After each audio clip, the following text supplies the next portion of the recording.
একথা বলার অপেক্ষা রাখে না যে এই মুহূর্তে বাংলাদেশের জনগণের কম বেশি 90% মানুষের একমাত্র চাওয়া, আমি প্রধান চাওয়া বলবো না, বরং এটাই একমাত্র চাওয়া বা আকাঙ্ক্ষা হলো শেখ হাসিনার সরকারের পতন বা বিদায়। কম বেশি 5-7% মানে যারা একেবারে অন্ধ আওয়ামী লীগার বা অন্ধ শেখ হাসিনা সমর্থক, তারা ছাড়া বাকি সকল মানুষই এই গণহত্যার পর এমন এক জায়গায় এসে দাঁড়িয়েছে যে এই হাসিনা সরকারের বিদায় ছাড়া এই মুহূর্তে বাংলাদেশের সামনে আর কোনো ভালো কিছু হতে পারে না। তো এই অবস্থায় আছে। ঠিক একই সঙ্গে আবার অধিকাংশ মানুষের মনে এই প্রশ্নটাও সবচাইতে জোরালো ভাবে আছে যে শেখ হাসিনার কি আদৌ পতন হবে, হলে কিভাবে হবে, কবে হবে, কিভাবে কিংবা কবে হবে, এই প্রশ্নের সুনির্দিষ্ট জবাব হয়তো কারোর কাছেই নেই, আমার কাছে তো নেই। কিন্তু বর্তমান অবস্থায় দাঁড়িয়ে আমি আমার একজন সাংবাদিক হিসাবে এবং দীর্ঘদিন পলিটিক্স নিয়ে বিশ্লেষণ করি, সেই হিসাবে আমার উপলব্ধি হলো যে এখন পরিস্থিতিটা যেখানে আছে, এই অবস্থায় যদি 3টি ফ্যাক্টর এক জায়গায় মার্চ করে সিনক্রোনাইজড ওয়েতে, তাহলে শেখ হাসিনার বিদায় এটা অবধারিত বা অনিবার্য। তো এ সম্পর্কে বিস্তারিত বলবার আগে একটু বলে নি যে বাংলাদেশে গত 10 দিন বা 2 সপ্তাহ ধরে যা ঘটেছে, যে সমস্ত ঘটনা ঘটেছে গণহত্যা সহ, এই ধরনের ঘটনা যদি ন্যূনতম গণতান্ত্রিক কোনো দেশে, মানে যেসব দেশে সামান্য গণতন্ত্র আছে, সে ধরনের কোনো দেশে ঘটলেও স্বরাষ্ট্রমন্ত্রী সহ পুলিশ প্রধান সহ যারা এই ঘটনার জন্য দায়ী, এদের অনেকেই পদত্যাগ করে ফেলতো 24 ঘন্টার মধ্যেই। আর যদি কোনো গণতান্ত্রিক দেশে, মানে উদার গণতান্ত্রিক দেশে ঘটতো, তাহলে গোটা সরকার শুধু পদত্যাগ করতো বা পতন ঘটতো তাই না, সরকার প্রধান সহ অধিকাংশ গুরুত্বপূর্ণ দায়িত্বে থাকা ব্যক্তিরা এতক্ষণ জেলখানায় থাকতো। তো বাংলাদেশের ক্ষেত্রে তো আসলে সেটা মানে চিন্তা করাও বাতুলতা, এটা বলে কোনো লাভ নেই। বাংলাদেশ কি ধরনের দেশে পরিণত হয়েছে গত 15 বছরে, এটা আমরা সবাই জানি। আমরা বরং দেখছি যে শেখ হাসিনা এবং তার এই কিলার গ্যাং ক্ষমতা ছাড়ার চিন্তার পরিবর্তে তারা আরো অনেক বেশি অ্যাগ্রেসিভ, অনেক বেশি আক্রমণাত্মক হয়ে তারা এখনো মানুষ খুন করে চলেছে। ঢাকা শহর থেকে শুরু করে প্রত্যন্ত গ্রাম পর্যন্ত সর্বত্র হাজার হাজার মানুষকে আটক করেছে। আটক, গ্রেপ্তার অভিযান, গ্রেপ্তার বাণিজ্য সমান্তরালে চলছে। মানুষের বাড়িতে গিয়ে আতঙ্ক সৃষ্টি করছে, ভাঙচুর করছে, তছনছ করছে, মানুষকে খোঁজাখুঁজি করছে।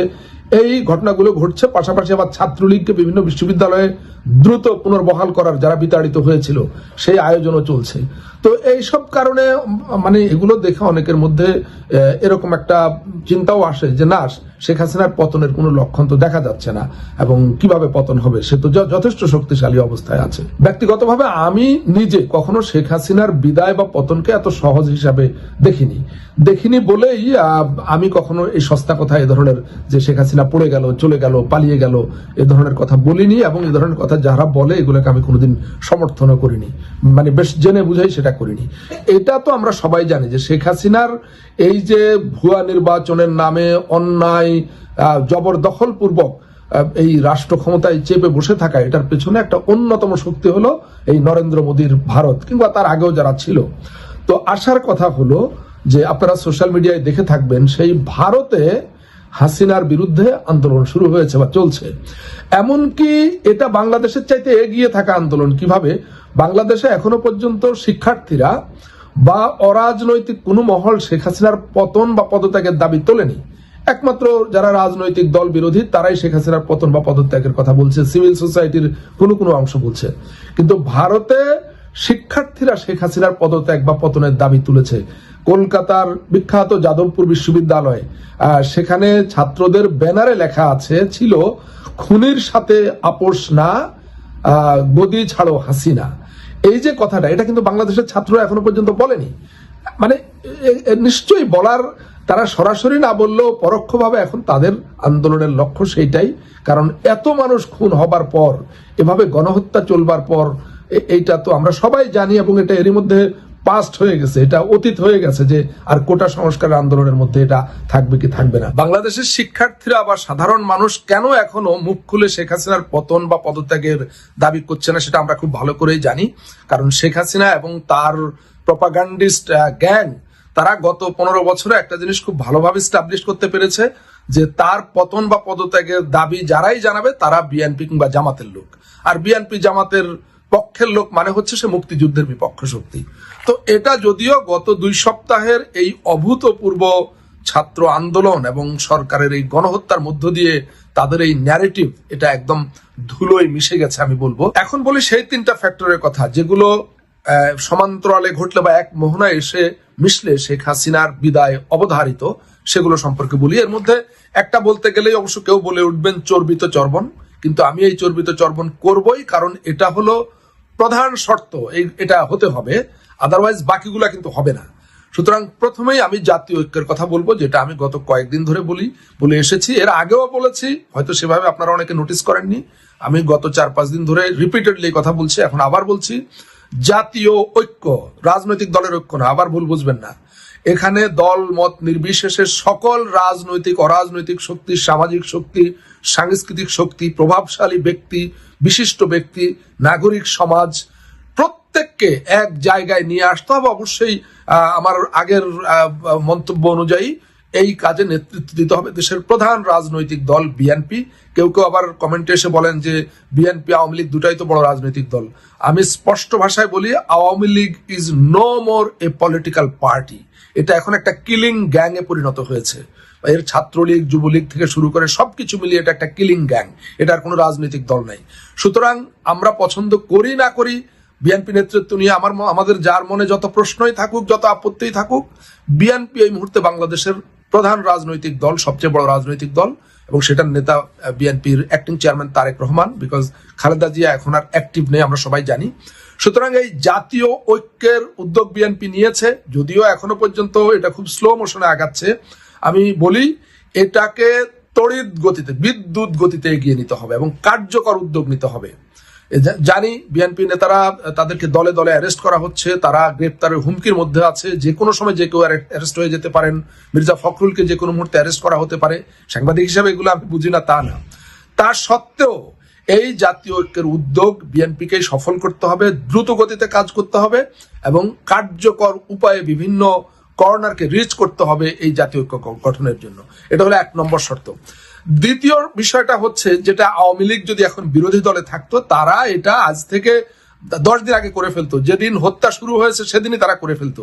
বিএনপি হয়তো এগুলো এখনো চিন্তাও করতে পারছে না। সেটা হলো বিদেশে আন্দোলন। ওই জাতিসংঘের সামনে মিছিল সমাবেশ, হোয়াইট হাউসের সামনে মিছিল সমাবেশ, এগুলা করে কিচ্ছু হবে না। এগুলা খুব বেশি রেজাল্ট হয় না, নিউজ হয় মাত্র। যেটা করতে হবে, গণতান্ত্রিক বিশ্বে, গণতান্ত্রিক দেশগুলোতে বাংলাদেশের যে সমস্ত মিশন আছে, আওয়ামী লীগ বিরোধী দলে থাকলে এতক্ষণে এই সমস্ত মিশনের কার্যক্রম বন্ধ করে দিত। ইউএইতে, মানে আরব আমিরাতে যেটা ঘটেছে সেটা ঘটবারই কথা। ওই সব জায়গাটা গণতান্ত্রিক দেশ না, ওখানে আন্দোলন করে লাভ নেই। আন্দোলন করতে হবে গণতান্ত্রিক দেশে, যেখানে আন্দোলন করতে গেলে নিরাপত্তা বাহিনী বরং আন্দোলনকারীদের নিরাপত্তা দেয়, তাদেরকে গ্রেপ্তার করে না। শান্তিপূর্ণভাবে গণতান্ত্রিক দেশগুলোতে, America, Europe, Japan, Korea, Australia, প্রভাবশালী দেশ, এই সমস্ত দেশে বাংলাদেশের মিশনগুলোকে, আমি আবারও বলি, আওয়ামী লীগ হলে এতদিনে বন্ধ করে দিত।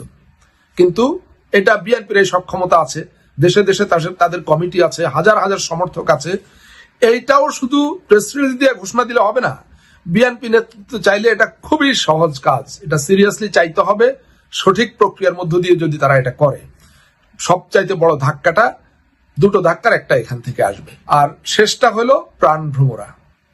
শেখ হাসিনা বা বাংলাদেশের রাষ্ট্র ক্ষমতায় যে যখনই থাকুক, সবার প্রাণভ্রমরা এক জায়গায়। এটা আপনারা এরই মধ্যে বুঝে গেছেন, সেটার কাজও অনেকে শুরু করে দিয়েছেন। ওই প্রাণভ্রমরা যদি নিভে যায়, আলো নিভে যায়, তাহলে শেখ হাসিনা সরকার নিভে যাবে। সেটা হলো রেমিটেন্স। আপনারা দেখেছেন 2টো সংবাদ গত 24 ঘন্টায় আপনাদের নজরে আসবার কথা। একটা হলো আগের, মানে 18 তারিখের আগে বা 16-17 তারিখের আগে প্রতিদিন যে পরিমাণ রেমিটেন্স আসতো, গত 7 দিনেও সে পরিমাণ আসেনি, তার চাইতে কম এসছে। তার মানে এইটাই হলো সবচাইতে বড় আঘাতের জায়গা। একই সঙ্গে বাণিজ্য ঘাটতি, মানে বিদেশে পণ্য প্রধানত তো 2 ভাবে বিদেশি মুদ্রা আসে, ডলার আসে। একটা হলো পণ্য রপ্তানি করে, আরেকটা হলো রেমিটেন্সের মাধ্যমে। তো পণ্য রপ্তানির সেখানেও ধস নেমেছে, রপ্তানি প্রায় বন্ধ বললে চলে। সুতরাং বিদেশি মুদ্রা আসা বন্ধ হয়ে গেছে 2 দিক দিয়েই। এই রেমিটেন্স বন্ধ, এটাও শুধু ঘোষণা দিয়ে কিংবা এখন বিক্ষিপ্তভাবে যেটা চলছে, এইটা তাদের অলরেডি নাটাই টান লেগেছে। কিন্তু এই বিএনপি বা তারেক রহমান বা বিরোধী রাজনৈতিক শক্তি চাইলে এটাকে আরো সুসংগঠিত ভাবে এমন জায়গায় নিয়ে যেতে পারে যে রক্তশূন্য হয়ে যাবে সরকার।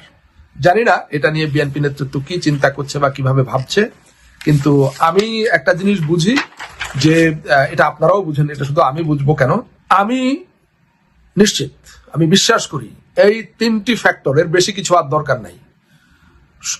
মানে সঠিক পরিকল্পনা নিয়ে কার্যকর পদক্ষেপের মাধ্যমে এই তিনটি ফ্যাক্টরকে যদি এক মোহনায় নিয়ে মিশিয়ে দেওয়া যায়, শেখ হাসিনা ক্ষমতায় থাকতে পারবে না, গ্যারান্টি।